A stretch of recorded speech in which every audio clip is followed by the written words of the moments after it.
What is up, YouTube? Today we're going to talk about how to find production jobs. As you can see, I ran some production job this morning. There's about 130 of these. And what they are is they're just little, I call them conveyor box guards. So this company, Live Roof, has they put like plants on top of roofs and they get rained with rainwater and whatnot. But anyway, so when they're filling the planter boxes up with topsoil, they have the boxes on a conveyor, and a shaker bin fills them with sand with topsoil. And what happens is they're plastic bins, so when that dirt hits the plastic, it will break them. So these are just little, they're 3/8 die punched in my press here. I don't know, well, you can see it, but they're just punched in the press, and they come out like this. I bend the tabs so that they can slide on easy, but these slide over the two edges of the bins, so the dirt hits these and the plastic bins don't break. So how I found this job, or how this job came to me, this is our first production run of it. They can reuse them, so it's pretty much replace lost ones, or whatever, if one gets stepped on, broke, crushed, whatever. So this company might order 100 of them, 6 months, 8 months, a year, I don't know. Like I said, I think there's about 130 here. I don't expect to get this order again for this year. But, I run a few little production jobs on this little homemade press. And I will just cut these welds off and refit it to whatever production thing I need to run. So, how I found this job was... I ran an ad in the paper for Welding. He called me. He needed some trailer ramps built, so that was the first job I did for him. I fixed some trailer ramps, and then they've got like a 40-acre facility where they're growing, all these different flowers and mosses and whatever. So I fixed some golf carts for them because that's what they use to get back and forth around the facility. And then they called me back for another project. They had a trailer that they used to haul equipment around the facility, and I think even to and from jobs, but I'm not sure. They had the hitch brake, so I came out and I welded a new hitch on it. While I was there, I can't remember if we were already in the works of these or not. I don't think we were. While I was there, they asked if I wanted to do a tour, because it was like the third time I had done work for them, but the first time I went on site, and I said yeah, and they showed me these, and the guy who used to make these was retiring, so they needed to find a new person to, make all of these little guards. And the one guy who I had done work for had been to my shop before and saw my press, so he was explaining to him, and he was showing me them, and he says, hey, if this is something you can do, quote me for it, and we'll go from there. So how I quoted this job was I bought a 4x8 sheet of material. I think this is 18 gauge. I am not actually... It's either 16 or 18 gauge. I can't remember which, and I don't know where my gauge is to tell. But, so anyways, I did that. I figured out the raw size. So the raw size was 3 inches by 9 inches long. So I cut a full strip down a full sheet down to 3-inch strips with my Evolution. It's over there on the bench with my Evolution circular saw. Cut it down to 3-inch strips. Just used aluminum straight edge, and dropped a line and just cut. It went really, really fast. It probably took me like maybe 40 minutes to cut them. And then I stacked them all up, taped them all together, and cut them down into 9-inch pieces on the Evolution chop saw. The reason I taped them all together was, instead of going through and cutting 9 inches individually on each and every one, I could just, you know, do 9-inch chops through the 8-foot length, and then it was done. So, and then I literally just stacked them all up, started running them through the press. The press does have air. So this was like the time consuming part. But you got to keep in mind, like, when you're starting out, I could be doing other stuff with this time, so you still have to make a good dollar value. But then I just started punching them out, and then the last thing I got to do is actually just taper off the ends like that so they slide over the buckets nice. If there's a little gap, it will help pull them together. So anyways, so I figured out the cost for the raw material. I think the sheet was like 100, 120 bucks. I can't remember offhand. And then I tried to take a very educated guess on how long I thought it would take to cut them, how long I thought it would take to chop them down, how long I would think it would take to press them, and then how long it would take to taper all the ends. And let's say I can do 100 of them in 2 hours. If my shop rate is $100 an hour, then I would charge $200 for 100 of them, or $2 a piece. So that's how I figured out. I figured out the raw materials I've got into it, what my hourly rate needs to be, and I go from there. Now, some of you guys might have a $60 hourly rate. Some of you guys might have a $220 hourly rate. It all depends on your experience level and your equipment. For me, I feel like I made pretty good on these. I was worried that the thinner material, this might sound kind of backwards, but with a thinner material, I've never actually used the Evolution circular saw for it, so I wasn't sure how the blade would work. It worked flawless, so I think I had it figured up that it would take me like an hour to cut them, like between ripping them all down and chopping them on the saw. And then I think I had it figured out it would take me an hour and a half to press them all and to tab them off. And I think I told him, I'd have to look at my paper. I'm pretty sure I told him $2.50 a piece. I might have told him $3. I can't remember which.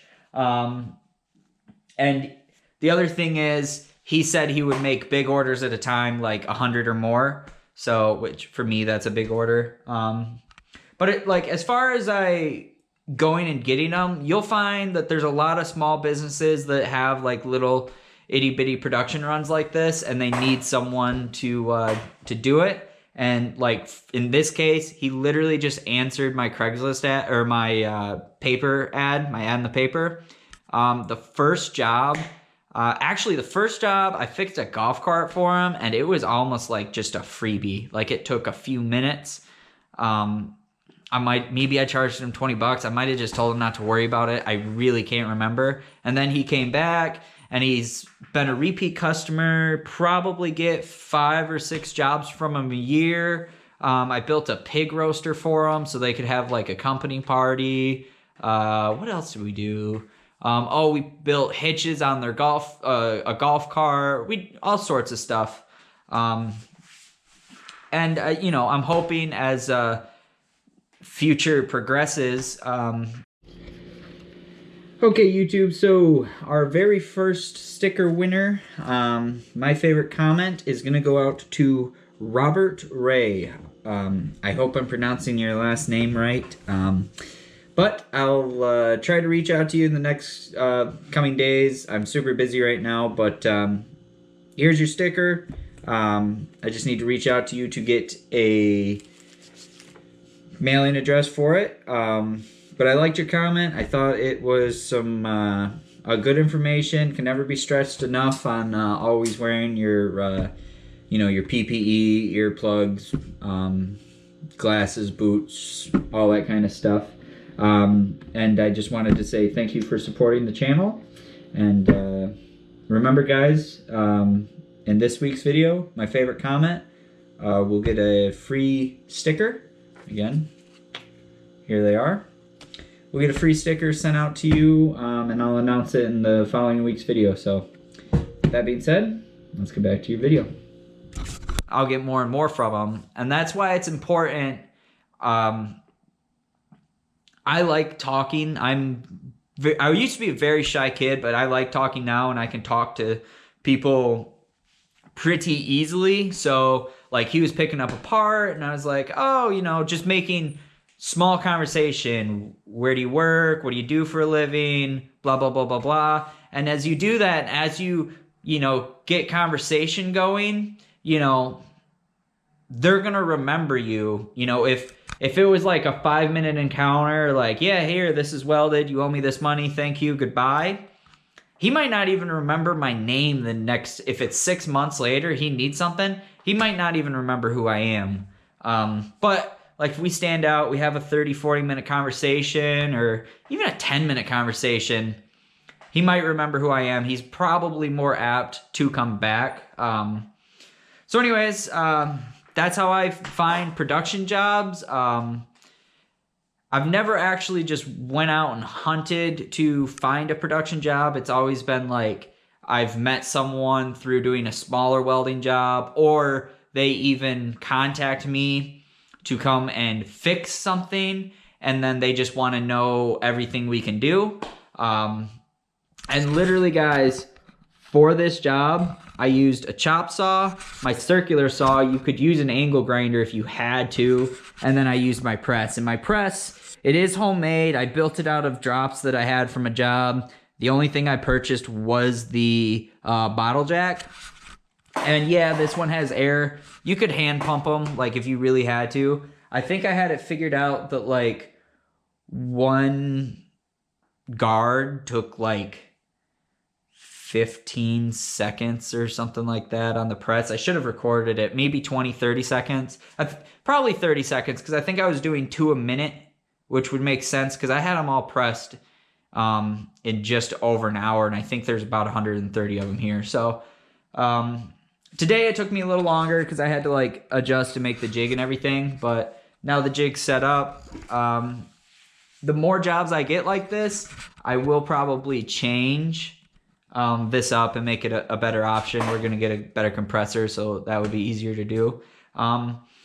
Another tip for you guys, like if you do a job and it doesn't matter if it's like a trailer repair, a boiler repair, or a little production run, if it paid you good and you are now confident in how to quote those jobs, I call it going from 1 to 10. So I will take some time and focus in on, okay, how do I make sure I'm available to get in contact with when jobs like this come up in the future? Or even like going to the manufacturer and asking, hey, you guys manufacture them? People buy them directly from you. When they need repairs, who do you send them to? Can I be that person? All sorts of that. Like, they're not the only live edge roof company. I'm assuming all of them are probably pretty similar in how they're made. So I could even contact some other roofing companies, or really any company that runs in a plastic bin through an assembly line, where maybe the bins get broken, and tell them what I can build these parts for, because now I know what my profit margins are, and maybe find 9 or 10 more jobs just like this one, because I know I already have the equipment, and I've been through the process before. So that's just an idea. Yeah, this video was just a request. I had posted a short and somebody asked a question making a video if I could break down the more business side of things. So I think I pretty much got it covered. It's gonna take time. You got to get out there. Like, I've probably, in a business relationship with this company, this is probably going on 3 years now. Some are going to be faster, some might be slower. It's just the name of the game. So just get your name out there, keep yourself relevant in your community, and jobs will come. If they're not coming or not coming fast enough, maybe you need to stretch over a bigger area. My longtime viewers will know, like, I live in a populated town. I thought there was 800, but someone told me 1,200 the other day. Like it really matters. There is one manufacturing facility in my town. there's 3 gas stations, and 1 restaurant and a grocery store. That's pretty much it. I mean, there's a parts store and stuff like that. Long story short, there's not a lot of people in my area, so I have to service like a bigger area to make my bills, and that's the name of the game. About an hour south of me are the bigger cities, and or about an hour north. So we're gonna try to start advertising in there, maybe getting like some handrail jobs and stuff like that. But that's just kind of the name of the game. So anyways, YouTube, of course, remember my favorite comment. I think I even got them out here. My favorite comment in the comment section, I will announce in the next video, if I can get these things out, the winner of a free sticker. At the time I'm recording this, I haven't picked a winner for probably last week's video. So you'll probably see me cut into that. But here are the stickers. This is going to be one. I'll probably get a few more made. Maybe something like, if you ain't burning, you ain't learning, and so on and so forth. But my favorite comment gets a free sticker. I mail it to you. No charge to yourself. I'll just have to get in contact with you somehow to get some mailing information from you. So other than that, YouTube, I'm hoping to be at 700 subscribers by the end of April. So if you could, smash that subscribe button and help me reach my goal. And that's pretty much all I got. To the guy who requested this video, I can't remember your name offhand, but I'm sure you're going to watch this because I think you're a pretty regular viewer. Let me know if I covered anything. If you have any questions, ask me in the comments section below, and I'll try to answer it as best you can, or as best I can, I guess. So, you know, I want to help you out, make sure I get all your questions answered. So anyways, guys, until the next video, remember, if you're not burning, you're not learning. I'll see you on the next one.